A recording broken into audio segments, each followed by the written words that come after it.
नमस्कार, भक्ति दर्शन समाचारमा स्वागत छ। म रचना श्रेष्ठ।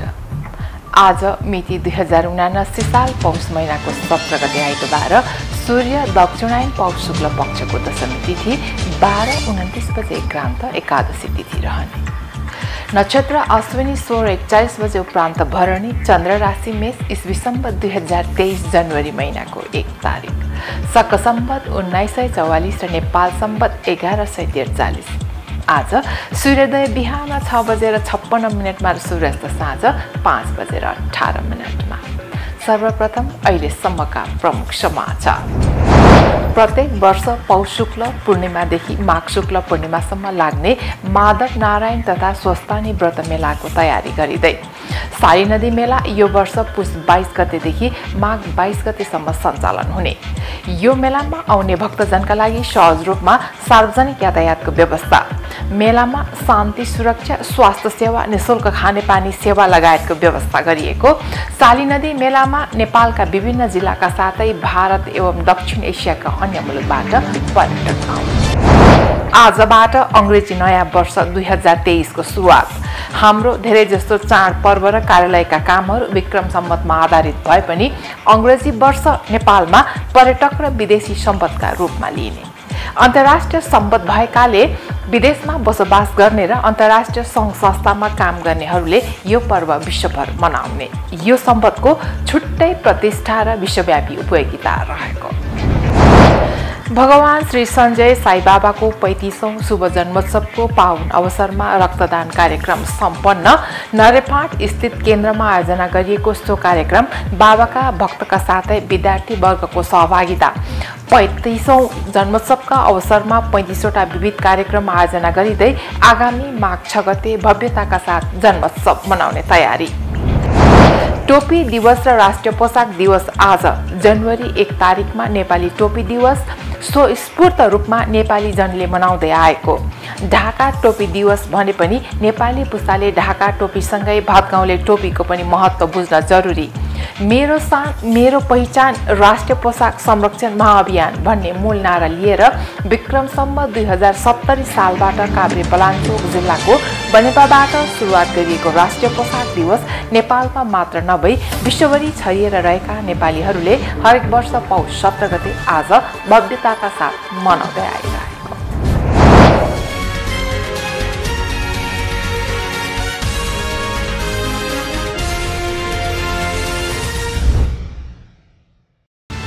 अब समाचार विस्तारमा। प्रत्येक वर्ष पौष शुक्ल पूर्णिमादेखि माघ शुक्ल पूर्णिमासम्म लाग्ने माधव नारायण तथा श्री स्वस्तानी व्रत मेलाको तयारी गरिँदैछ। साली नदी मेला यो वर्ष पुष 22 गतेदेखि माघ 22 गतेसम्म सञ्चालन हुने भएको छ। यो मेलामा आउने भक्तजनका लागि सहज रूपमा सार्वजनिक यातायातको व्यवस्था मिलाइएको छ। साली नदी मेलामा नेपालका विभिन्न जिल्लाका साथै भारत एवं दक्षिण एसियाका अन्य मुलुकबाट पर्यटक आउने यहाँ गर्दछन्। एक रिपोर्ट। प्रत्येक वर्ष पौष शुक्ल पूर्णिमादेखि माघ शुक्ल पूर्णिमासम्म राजधानीको शङ्करापुर नगरपालिका स्थित साली नदी क्षेत्रमा लाग्ने माधव नारायण तथा स्वस्तानी व्रत मेलाको तयारी भइरहेको छ। मेलाको 35 लाखसम्म आन्तरिक एवं बाह्य पर्यटकले दर्शन गर्न सक्ने गरी व्यवस्था गरिएको श्री माधव नारायण स्वस्तानी व्रत तथा साली नदी सुधार समितिले साँखुमा आयोजना गरेको पत्रकार सम्मेलनमा जानकारी दिएको हो। साली नदी मेला यो वर्ष पुष 22 देखि माघ 22 गतेसम्म सञ्चालन हुनेछ। पौराणिक मान्यतामा आधारित यो व्रत एवं मेला राष्ट्रिय महत्त्व र गौरवको विषय बनेको छ। यो मेलामा आउने भक्तजनका लागि सहज रूपमा सार्वजनिक यातायातको व्यवस्था गरिने भएको छ। यसका लागि साली नदी यातायात प्रणाली, बाबा गोकर्णेश्वर यातायात प्रणालीबाट सबै बस सञ्चालन गरी अपुग भएमा अन्य यातायातका साधन पनि सञ्चालनमा ल्याइने भएको छ। मेलामा शान्ति सुरक्षा, स्वास्थ्य सेवा, निःशुल्क खानेपानी सेवा, कोरोनाको नयाँ भेरिएन्ट पर्न सक्ने भएकाले स्वास्थ्य सतर्कता अपनाउन चेतनामूलक अभियान सञ्चालन गरिनका साथै सेनिटाइजर मास्क निःशुल्क वितरण गरिने समितिका अध्यक्ष बालकृष्ण श्रेष्ठले जानकारी दिनुभएको छ। मेला सञ्चालनका लागि ऐतिहासिक, पुरातात्विक, सांस्कृतिक, धार्मिक र पौराणिक महत्त्वको सहर साँखुका 8वटै टोलबाट पालैपालो अध्यक्ष छान्ने व्यवस्था गरिएको छ। यस पटकदेखि 2 वर्षका लागि सालखा टोलका बालकृष्ण अध्यक्ष बन्नु भएको कार्यक्रम संयोजक अस्ति प्रसाद श्रेष्ठले जानकारी दिनुभएको हो। साकुलाई 3300 वर्ष पुरानो सहरको रूपमा मानिँदै आएको छ। त्यसै बेलादेखि माधव नारायण स्वस्थानी व्रत नियमित रूपमा सञ्चालन हुँदै आएको जनाइएको छ। मेला क्षेत्रमा प्लास्टिक निषेधित गरिएको छ। मेलाको 1 हप्तादेखि नै व्रतालुले पूजा पाठ सुरु गर्छन्। यो व्रतलाई कठिन व्रत मानिन्छ। व्रतालुले 1 छाक मात्र नुन खान्छन्। जुत्ता चप्पल नलगाई पैदल हिँड्नुपर्ने व्रतविधि छ। व्रतालुले व्रतमा सात्विक भोजन ग्रहण गर्ने चलन छ। व्रतको बीचमा गर्नुपर्ने प्रदेश यात्रामा पनि जुत्ता चप्पल नलगाई खाली घोडा पैदल यात्रा गर्नुपर्छ। यो यात्रा साकु साली नदी क्षेत्रबाट वज्रयोगिनी, पशुपति, फर्पिङ, पनौती, चाङु नारायण लगायत स्थानमा गरिन्छ। मेलाका लागि नगरपालिकाले बजार अनुगमनको जिम्मेवारी लिएको समितिका पूर्व अध्यक्ष मेजेन्द्र काजी श्रेष्ठले जानकारी दिनुभएको छ। मेलाका लागि आवश्यक अन्य सहयोग नगरपालिकाले गर्ने वचन दिएको उहाँले बताउनु भएको छ।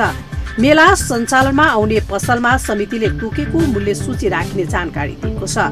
मेलाका बेला बढी भाडा लिने सार्वजनिक यातायात र तोकिए भन्दा बढी मूल्य सूची लिने पसललाई इलाका प्रशासन कार्यालय, नगरपालिका समिति लगायतको समन्वयमा बन्ने संयन्त्रले कानुनी कारबाहीको प्रक्रिया अघि बढाउने भएको छ। शाली नदी मेलामा नेपालका विभिन्न जिल्लाका साथै भारत एवं दक्षिण एसियाका अन्य मुलुकबाट पनि पर्यटक आउने गरेका छन्। आजबाट अंग्रेजी नयाँ वर्ष 2023 सुरुवात भएको छ।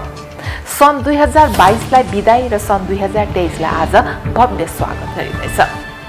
हरेक वर्ष नयाँ अनुभव थपिन्छ र पुराना वर्ष बित्दछ र नयाँ वर्ष आउँदछ। हाम्रो धेरैजसो चाडपर्व र कार्यालयका कामहरू विक्रम सम्वतमा आधारित भए पनि अन्न डोमेनलाई पनि पर्यटक र विदेशी सम्पदका रूपमा नेपालमा लिइन्छ। तर यो अन्तर्राष्ट्रिय सम्पद भएकाले विदेशमा बसोबास गर्ने र अन्तर्राष्ट्रिय सङ्घ संस्थामा काम गर्नेहरूले यो पर्व विश्वभर आज मनाउने गर्दछन्। यो सम्पदको छुट्टै प्रतिष्ठा र विश्वव्यापी उपयोगिता रहेको छ।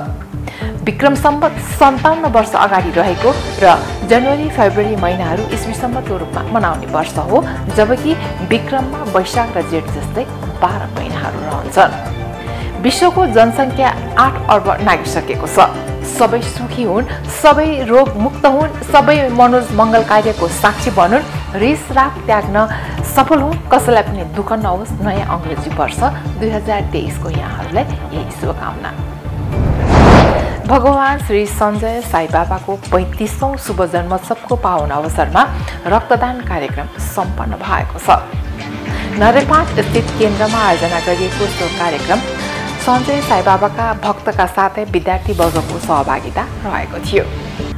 35औं जन्मोत्सवका अवसरमा 35वटा विविध कार्यक्रम आयोजना गरी आगामी माघ 6 गते भने भव्यताका साथ जन्मोत्सव मनाउने तयारी गरिएको छ। एक रिपोर्ट। भगवान श्री सञ्जय साई बाबाको 35औं शुभ जन्मोत्सवको अवसर पारेर रक्तदान कार्यक्रम सम्पन्न भएको छ। सञ्जय श्री साई बाबा अर्गनाइजेसनले आयोजना गरेको सो कार्यक्रममा बाबाका भक्तका साथै विद्यार्थी वर्गको सहभागिता भएको थियो। फ्रेस रगतको कमी भएको जानकारी पाए अनुरूप कार्यक्रमको आयोजना गरिएको बताइएको छ। कार्यक्रम पश्चात 135 पोका रगत संकलन गरी रक्त संचार केन्द्रलाई हस्तान्तरण गरिने केन्द्रका अध्यक्ष अमिर केसीले बताउनुभयो। उहाँका अनुसार 35औं जन्मोत्सवका अवसरमा 35वटा विविध कार्यक्रमको आयोजना गरी आगामी माघ 6 गते भव्यताका साथ जन्मोत्सव मनाउने तयारी गरिएको छ। यस समयमा आजको यो रक्तदान कार्यक्रम त विशेष गरी हालको परिस्थितिमा अब अहिले चाहिँ नि फ्रेस ब्लडको धेरै आवश्यकता परेको भन्ने जानकारी रक्त संचार केन्द्रबाट पनि आएको र जताततै चाहिँ ब्लडको चाहिँ धेरै अभाव भएको परिप्रेक्ष्यमा श्री सञ्जय साई सेवा अर्गनाइजेसन नेपालले आज भगवान श्री सञ्जय साईको 35औं शुभ जन्मोत्सवको अवसर पारेर यो रक्तदान कार्यक्रम आयोजना गरेको हो। आजको रक्तदानमा विशेष गरी हामीले 135 जनासम्म रक्तदाताहरूबाट चाहिँ नि रक्तदान गरेर 135 पोका ब्लड चाहिँ हामीले रक्त संचार केन्द्रलाई हस्तान्तरण गर्ने उद्देश्य राखेका छौँ, जस अन्तर्गत भर्खरै देखिहाल्नुभयो विविध हाम्रा चाहिँ नि बाबाका भक्तहरू लगायत विद्यार्थी भाइ बहिनीहरूले हर्षोल्लासका साथ रक्तदान कार्यक्रममा भाग लिइराखेका छन्। यो बाबाको असीम कृपा हो। यो विशेष गरी हामीले पर्चा प्रसारहरू पम्पलेटिङहरू गरिराखेका छौँ, ब्यानरहरू टाँसिरहेका छौँ। यहाँ स्वयं नै भगवान श्री सञ्जय साई बाबाको यो दर्शन हलमा हजारौँका सङ्ख्यामा भक्तहरू यतिकै पनि सोमबार, बिहिबार, शनिबार बाबाको दर्शनको लागि आउने गर्दछन्। यहीँबाट नै हामीले चाहिँ नि सूचनाहरू जारी गर्दछौँ। रक्तदान चाहिँ नि गर्नको लागि आह्वान गरेका थियौँ। त्यही अन्तर्गत चाहिँ नि यो रक्तदान कार्यक्रमहरू आयोजना भइराखेको छ र विशेषतः यो भगवान बाबाको 35औँ शुभ जन्मोत्सव अन्तर्गत 16औँ दिनको दिन आयोजना गरिएको यो रक्तदान कार्यक्रम हो। पौष 2 गतेबाट सत्यनारायणको व्रतकथाबाट प्रारम्भ गरिएको सो कार्यक्रम 16औँ दिन अन्तर्गत रक्तदान कार्यक्रमको आयोजना गरिएको हो। यसअघि गौ सेवा, पशु सेवा, अनाथ आश्रम सेवा लगायतका कार्यक्रम सम्पन्न भइसकेका छन्। पुष 1 गते सत्यनारायण व्रतकथा राखेका थियौँ।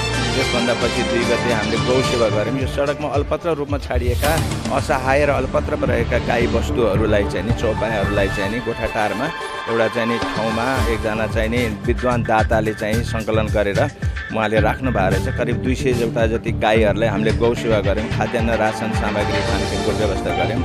हामीले चाहिँ नि बुढा नीलकण्ठमा गएर कुकुरहरूको सेवा गऱ्यौँ। हामीले वृद्ध आश्रममा गएर सेवा गऱ्यौँ, अनाथ आश्रममा गएर सेवा गऱ्यौँ, बाल आश्रममा गएर सेवा गऱ्यौँ। हामीले निःशुल्क स्वास्थ्य शिविर कार्यक्रमहरू राख्यौँ। हाम्रो नेपालका ख्यातिप्राप्त डाक्टर साहबहरू लगायत अन्तर्राष्ट्रिय डाक्टर साहबहरू आएर निःशुल्क रूपमा स्वास्थ्य परीक्षण तथा निःशुल्क रूपमा औषधि वितरणको कार्यक्रम पनि सम्पन्न भयो। यसमा झन्डै 350-400 जना चाहिँ नि स्थानीय नरेफाँटवासीहरूले लाभ लिए। यो पनि बृहत रूपमा यो कार्यक्रम सफल भयो। यसै गरी नगर सरसफाई, मनोहरा सरसफाई अभियान कार्यक्रमहरू चाहिँ सम्पन्न भए। यसै गरी यो बृहत रूपमा भगवान बाबाको 35औँ शुभ जन्मोत्सवको अवसर पारेर महानारायण सेवा कार्यक्रम गर्ने भन्ने हाम्रो कार्य समितिको निर्णय भए बमोजिम अहिले चाहिँ नि भर्खरै हाम्रो चाहिँ नि स्वास्थ्य चाहिँ नि परोपकारी कार्यहरू, मानव सेवाका कार्यहरू भइराखेका छन् र यो माघ 6 गतेसम्म यी कार्यक्रमहरू निरन्तर रूपमा जारी रहनेछन्। माघ 6 गते भगवान श्री सञ्जय साईबाबाको शुभ जन्मोत्सवको विशेष समारोह चाहिँ नि सानो गौचनमा हुन गइराखेका छन्।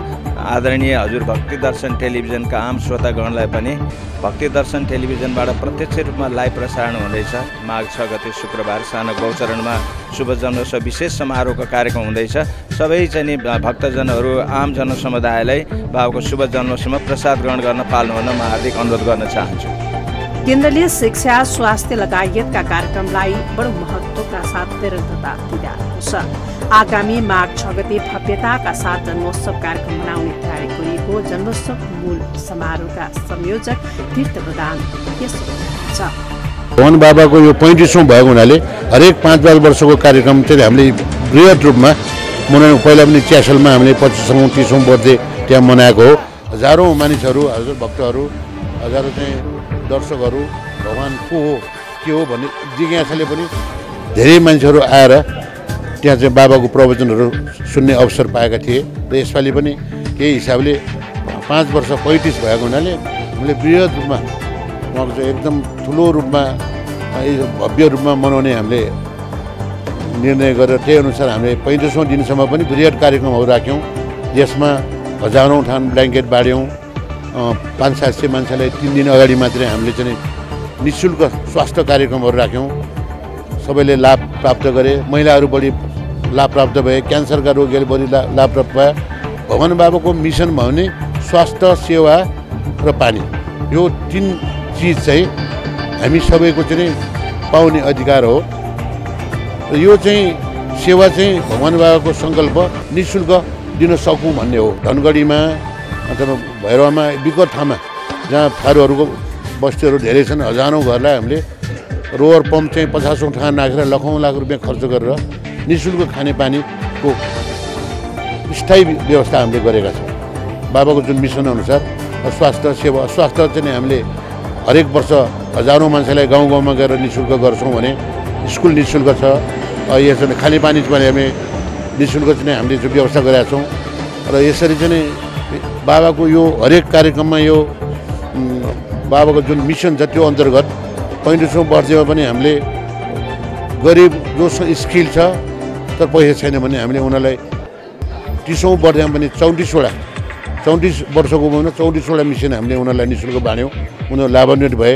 कमसेकम जीवनयापन गर्ने महिलाहरूले आफ्नो जीवनयापन गर्न सक्ने भए नि, कपडा सिलाएर 2 पैसा कमाउने भए। अहिले पनि हामीले दर्जनौँ मिसनहरू ल्याएर राखेका छौँ। अहिले पनि हाम्रो चाहिँ निःशुल्क वडाको सिफारिसमा निःशुल्क मिसिनहरू सिलाइ मिसिन खुट्टा समेत भएको सिलाइ मिसिन बाँड्ने हाम्रो चाहिँ प्रयास भइरहेछ। त्यो मिसिन उपलब्ध भइसकेको छ। हामी आफैले किनेर ल्याएका मिसिन र हाम्रो यो बर्थडेमा चाहिँ इन्डियाबाट समेत ठुला भक्तहरू भाजपामा आसीन पदाधिकारीहरू ओमनबाट अस्ट्रेलियाबाट धेरै मुलुकबाट इन्डियाको त धेरै ठाउँबाट हजारौँ भक्त चाहिँ अहिले आउने, जसले गर्दाखेरि भक्त आउने नेपाललाई भनेकै नेपालको टुरिज्म बढ्ने, नेपालको ख्याति बढ्ने, नेपालको चाहिँ डलर बढ्ने हो नि त, इन्डियन भ्यालु बढ्ने हो नि। यो काम इन्डाइरेक्टली बाबाले टुरिज्मको विकास पनि हाम्रो बाबाले इन्डाइरेक्टली सबै भक्तहरू यहाँ आएर त्यो काम हामी संस्थाबाट त्यो सेवा देशलाई पनि जस्तै निःशुल्क पनि एजुकेसन भनौँ, स्वास्थ्य देशकै सेवा हो नि। त्यो मान्छे त हाम्रो दाजुभाइ होइन, सबै हाम्रो नेपाली दाजुभाइ हामी नै हौँ। उनीहरूको यो सेवा गर्ने क्रममा हामीलाई 35 वर्षमा बाबाको भव्य रूपमा मनाउने कार्यक्रमले यसरी चाहिँ हामीले कार्यक्रम राखेका छौँ। अब स्वास्थ्य शिविर भने मैले निःशुल्क यो भने गरिबहरूलाई 12वटा जिल्लामा ड्युटी गरेर अहिले हाम्रो 7,000 यो निःशुल्क चाहिँ कम्बल बाँड्ने इन्डियाबाट बम्बईबाट मगाएको हो। निःशुल्क बाँड्ने कार्यक्रम भए तापनि अहिले टेक्निकल कारणले गर्दाखेरि अहिले हाम्रो 2000 मात्रै आउनाले 12 जिल्लामा हामीले 90% हामीले पठाएर बाँडेको फोटोहरू सिडिओ अथवा गाउँ विसा अधिकृत अथवा नगरपालिकाको अध्यक्ष राखेर हामीले चाहिँ यो निस्वार्थ रूपमा बाँडियो। यो हुने मान्छेलाई आफ्नो मान्छेलाई भन्ने नपरोस्, पोलिटिकल प्रेसर नपरोस् भनेर हामीले सबै लिस्ट पहिला ल्याएर भेरिफाई गरेर हामीले सबै ठाउँमा हामीले डिस्पाच गरेर पठाइसकेँ। जाडोमै बाँड्न सकेदेखि उनीहरूको जाडोको जुन उनीहरूको जुन समस्या छ त्यो समाधान केही हुन्छ नि भन्ने हिसाबले बाबाको बर्थडेमा यो पनि कार्यक्रम राखिएको छ। एउटा चाहिँ भक्तपुरमा एउटा रिडिसी हस्पिटल रहेछ, त्यहाँ अनाथहरू रहेछ, वृद्धाहरू रहेछ। बाबा त्यही सवारी भएर उनीहरूको सेवा आफै सवारी भएर सेवा गर्नुभयो। यसरी यो 35औँ वर्षमा यो बृहत सेवा काम गर्ने सानो गोचरन फुटबल ग्राउन्ड छ, त्यहाँ बाबाको सवारी हुन्छ। हजारौँ भक्तहरू आउनेछन्। नेपालको पनि महामहिमहरूलाई पनि हामीले निम्ति पठाउने भनेर निर्देश गरेका छौँ। यो कार्यक्रम चाहिँ भव्य साथ सफल गर्ने हाम्रो योजना। सार्वजनिक भजन, मनोहरा पूजा लगायतका कार्यक्रमहरू सम्पन्न गरी माघ 6 गते भव्यताका साथ मनाउन लागि जन्मोत्सव कार्यक्रममा सम्पूर्ण भक्तजनलाई आह्वान गरिएको छ। भक्तदर्शन टेलिभिजन एसटीका लागि क्यामेरामा सञ्जय डङ्गलका साथ शर्मिला रायमाझीले तयार पारेको रिपोर्ट। टोपी दिवस र राष्ट्रिय पोसाक दिवस आज जनवरी 1 तारिकमा नेपाली टोपी दिवस स्वस्फूर्त रूपमा नेपाली जनले मनाउँदै आएका छन्। ढाका टोपी दिवस भने पनि नेपाली पुस्ताले ढाका टोपीसँगै भातगाउँले टोपीको पनि महत्त्व बुझ्न यहाँ जरुरी रहेको छ। मेरो सान मेरो पहिचान राष्ट्रिय पोसाक संरक्षण महाअभियान भन्ने मूल नारा लिएर विक्रम सम्वत 2070 सालबाट काभ्रे पलाञ्चोक जिल्लाको बनेपाबाट सुरुवात गरिएको राष्ट्रिय पोसाक दिवस आज नेपालमा मात्र नभई विश्वभरि छरिएर रहेका नेपालीहरूले हरेक वर्ष पौष 17 गते आजको दिन यस दिवस भव्यताका साथ मनाउँदै आइरहेका छन्। एक रिपोर्ट। सम्वतसँगै हरेक वर्ष जनवरीमा नेपाली टोपी दिवस स्वस्फूर्त रूपमा नेपाली जनताले मनाउँदै आएका छन्। ढाका टोपी दिवस भने पनि नेपाली पुस्ताले ढाका टोपीसँगै भातगाउँले टोपीको पनि महत्त्व बुझ्नु जरुरी छ। प्रथम राणा प्रधानमन्त्री जङ्गबहादुर राणा सन् 1840 बेलायत जाँदा जहाजमा बंगाली कर्मचारीले धोती माथि लगाएका कमिज अर्थात् अहिलेको स्टकोट र ढाका टोपी देखेर राम्रो लागि त्यही भेष नेपालमा लिएर आएका कथाहरू पनि ढाका टोपी पछाडिका अपुष्ट इतिहास हुन्। ढाका नेपाली हातले बुनिने एउटा विशेष कपडाको प्रकार हो र त्यसबाट बनेको टोपी नेपालीको शान। त्यस समयमा भारतमै रहेको बंगलादेशमा निर्माण हुने टोपीको कपडा बंगलादेशको ढाकामा बन्ने गर्दथ्यो, जसलाई नेपालसम्म आयात गरिन्थ्यो। क्रमशः ढाकामा बनेको यस टोपीलाई ढाका टोपी भनिन थाल्यो। यही टोपी नेपाली शानको पर्याय हुन गएको हो। आज नेपाल ढाका कपडामा स्वनिर्भर छ। पाल्पा लगायतका धेरै ठाउँमा ढाका कपडाको उत्पादन हुने गर्दछ। नेपालका हरेक व्यवहार समारोहमा ढाकाको कपडा, टोपी एवं चप्पल पवित्र एवं सम्मानजनक मानिन्छन्। नेपाली पहिरनमा ढाका टोपी अपरिहार्य छ। नेपाली राष्ट्रिय पोसाकमा ढाका टोपी बिना कुनै अर्थै रहँदैन। यसैगरी पुस 17 गते अर्थात् आजको दिन मेरो शान मेरो पहिचान राष्ट्रिय पोसाक संरक्षण अभियान भन्ने मूल नारा लिएर विक्रम सम्वत 2070बाट काभ्रे पलाञ्चोक जिल्लाको बनेपाबाट सुरुवात गरिएको राष्ट्रिय पोसाक दिवस नेपालमा मात्र नभई विश्वभर छरिरहेका नेपालीहरूले हरेक वर्ष पौष 17 गते भव्यताका साथ मनाउँदै आएका छन्। नेपाली पोसाकको संरक्षण र नेपालीपनको गौरव दुवैलाई सगरमाथाको शिखर झैं अटल राख्न यस दिवसको विशेष महत्व छ।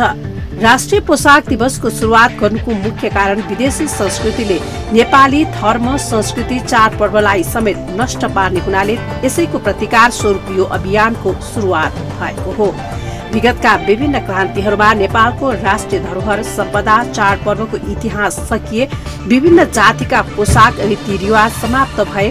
त्यसै गरी नेपालीहरूको विश्वमा पृथक र सर्वश्रेष्ठ रूपमा हेरिएको दौरा सुरुवाल ढाका टोपी गुन्यू चोली जसलाई नेपालको औपचारिक पोसाकको रूपमा हेरिन्छ।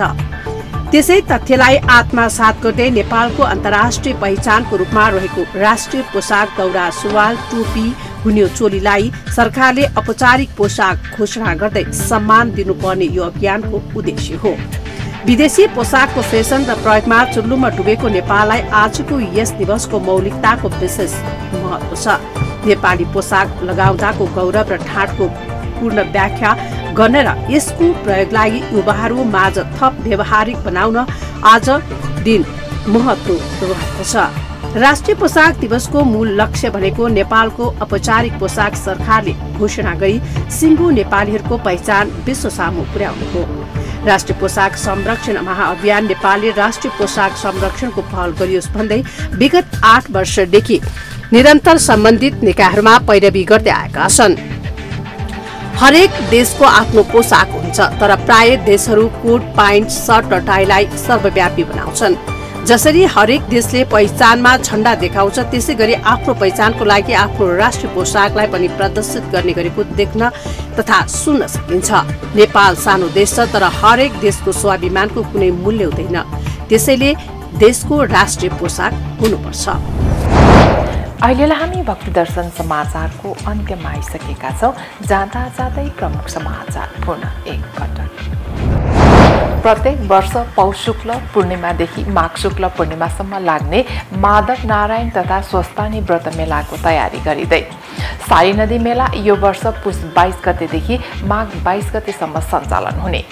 यो मेलामा आउने भक्तजनका लागि सहज रूपमा सार्वजनिक यातायातको व्यवस्था, मेलामा शान्ति सुरक्षा स्वास्थ्य सेवा निशुल्क खानेपानी सेवा लगायतको व्यवस्था गरिएको। साली नदी मेलामा नेपालका विभिन्न जिल्लाका साथै भारत एवं दक्षिण एसियाका अन्य मुलुकबाट पर्यटक आउँछन्। आजबाट अंग्रेजी नयाँ वर्ष 2023 को सुरुवात। हाम्रो धेरै जस्तो चाड पर्व र कार्यालयका कामहरू विक्रम सम्वतमा आधारित भए पनि अंग्रेजी वर्ष नेपालमा पर्यटक र विदेशी सम्पदका रूपमा लिइने। अन्तर्राष्ट्रिय सम्पद भएकाले विदेशमा बसोबास गर्ने र अन्तर्राष्ट्रिय सङ्घ संस्थामा काम गर्नेहरूले यो पर्व विश्वभर मनाउने। यो सम्पदको छुट्टै प्रतिष्ठा र विश्वव्यापी उपयोगिता रहेको। भगवान श्री सञ्जय साई बाबाको 35औं शुभ जन्मोत्सवको पावन अवसरमा रक्तदान कार्यक्रम सम्पन्न। नरेफाट स्थित केन्द्रमा आयोजना गरिएको सो कार्यक्रम बाबाका भक्तका साथै विद्यार्थी वर्गको सहभागिता।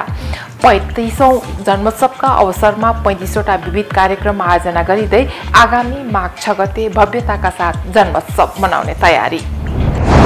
टोपी दिवस र राष्ट्रिय पोसाक दिवस आज जनवरी 1 तारिकमा नेपाली टोपी दिवस स्वस्फूर्त रूपमा नेपाली जनले मनाउँदै आएको। ढाका टोपी दिवस भने पनि नेपाली पुस्ताले ढाका टोपीसँगै भातगाउँले टोपीको पनि महत्त्व बुझ्न जरुरी। मेरो शान मेरो पहिचान राष्ट्रिय पोसाक संरक्षण महाअभियान भन्ने मूल नारा लिएर विक्रम सम्वत 2070 सालबाट काभ्रे पलाञ्चोक जिल्लाको बनेपाबाट सुरुवात गरिएको राष्ट्रिय पोसाक दिवस नेपालमा मात्र नभई विश्वभरि छरिएर रहेका नेपालीहरूले हरेक वर्ष पौष 17 गते आज भव्यताका साथ मनाउँदै आइरहेको। अहिलेलाई भक्ति दर्शन समाचार यति नै। सामाजिक सञ्जाल मार्फत हामीसँग जोडिनका लागि फेसबुक तथा ट्विटरमा लाइक तथा फलो गर्न सक्नुहुनेछ भने युट्युब मार्फत पनि हामीलाई प्रत्यक्ष हेर्न सक्नुहुनेछ। त्यस्तै कुनै सल्लाह सुझाव तथा प्रतिक्रिया भएमा भक्तिदर्शन@emountaintv.com मा हामीलाई पत्रचार गर्न सक्नुहुनेछ।